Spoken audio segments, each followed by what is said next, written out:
আমি আজকে মোমো বানাবো, তার জন্য একটা বাটি নিয়ে নিয়েছি। 1 কাপ ময়দা দিয়ে নিলাম,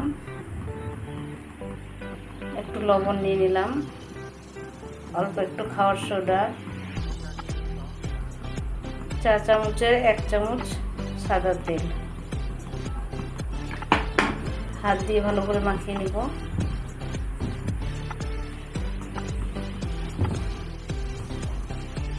অল্প একটু উষ্ণ গরম জল দিয়ে মাখাবো। অল্প অল্প জল দিয়ে একটা ডো বানিয়ে নেব। এইভাবে একটা ডো বানিয়ে নিলাম। এবার 5 মিনিট ঢাকা দিয়ে রেখে দেব রেস্টে। 5 মিনিট পরে বানাবো। এখানে আমি একটু আলু কেটে নিয়েছি, আলুটাকে ভেজে নেব লবণ হলুদ দিয়ে। কড়াই বসিয়ে দিচ্ছি, সাদা তেল দিয়ে দেব,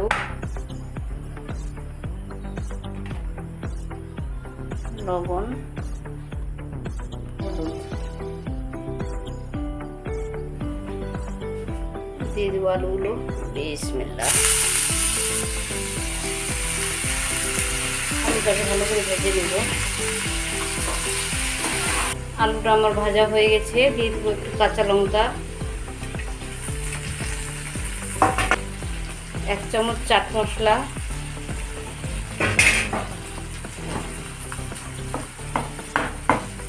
এর মধ্যে দিয়ে দেবো 2টা ডিম ফেটিয়ে।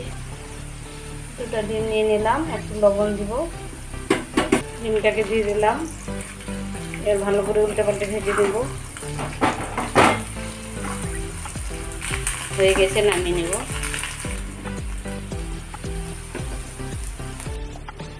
পাঁচ মিনিট হয়ে গেছে রেস্ট রাখা। এবার আমি বানাবো। প্রথমে আমি রুটির মতো এটাকে বেলে নিব। রুটির মতো আমি বেলে নিলাম। এবার আমি গ্লাস দিয়ে গোল গোল করে কেটে নেব।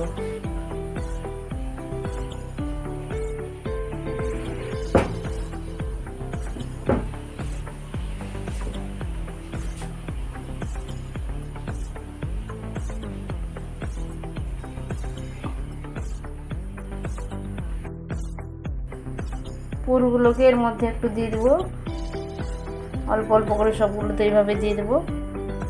দেওয়ার পরে আপনাদের যেমন ডিজাইন করার ইচ্ছা করতে পারেন, আমি এইভাবে করছি।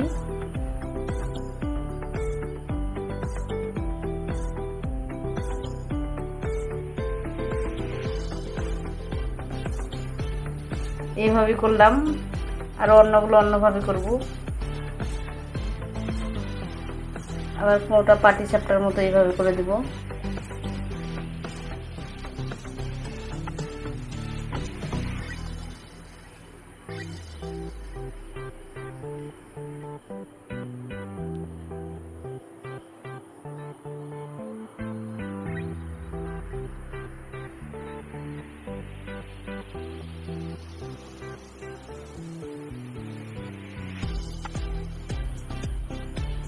আমি এইভাবে ডিজাইন করলাম, আপনাদের যেভাবে মন চায় ডিজাইন করে নেবেন।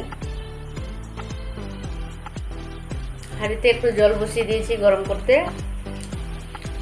এই বাটিতে বানাবো, বাটিটাতে একটু তেল লাগিয়ে দেবো, সাদা তেল। এর মধ্যে 2টা শুকনো লঙ্কা, একটা টমেটো দিয়ে দেবো চাটনি করার জন্য, সিদ্ধ করতে। এরপর এটাকে বসিয়ে দেবো বাটিটাকে। এর মোমোগুলোকে একটা একটা করে বসিয়ে দেবো। বিসমিল্লাহির রহমানির রহিম।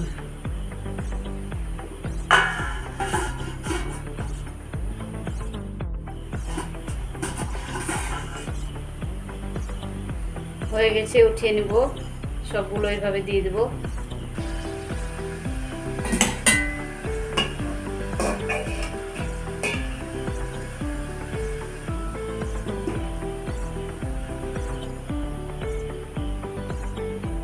টমেটোটা সিদ্ধ হয়ে গেছে, লঙ্কাগুলো একটু চিনি দিয়ে দেব, স্বাদ মতো লবণ দিয়ে মিক্সিতে গুঁড়া করে নেব।